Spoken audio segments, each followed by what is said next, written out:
druga gimnazija je zakon.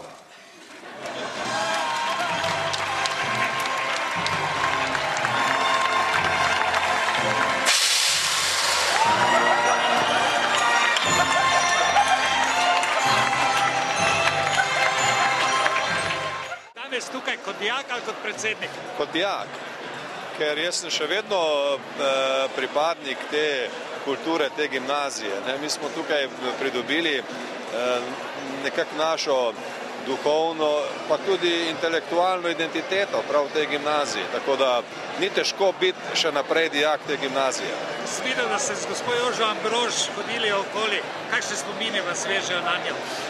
Joža Ambrož je bila odlična profesorica, ki je znala zelo motivirati dijake, nam je dala možnost, da smo se spustili v globine humanističnih vprašanj, skozi študij svetovne literature in potem seveda z obravnavo vseh moralnih vprašanj, ki jih odpirajo avtori, kot so recimo Dostojevski ali pa Balzac ali pa Gogol in tako naprej, pa tudi slovenski avtori. Imate kakšne stike? Tudi občasno. Gimnazija danes vam je všeč? Ja in ne. Ja in ne. Gimnazija kot gimnazija, ja. Tudi vse, kar so prikazali, ja. Ampak marsikaj pa ne. In kaj je to ne?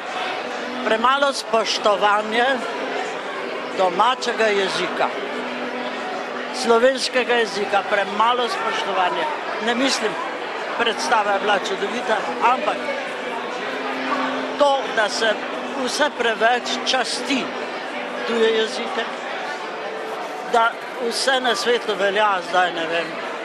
Vse tisto, kar je nekoč veljalo, zdaj ne velja več. Se vam zdi, da so gimnazijci smotrno porabili ta denar, ki so ga dobili od države? Težko od vas, ampak... Ne, jaz mislim, da so ga porabili smotrno.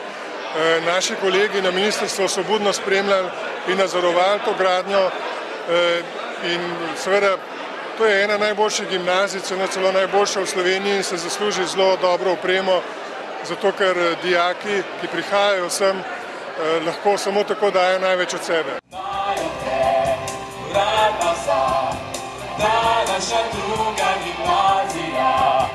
Dajo te, vrata sa, da naša druga gimnazija.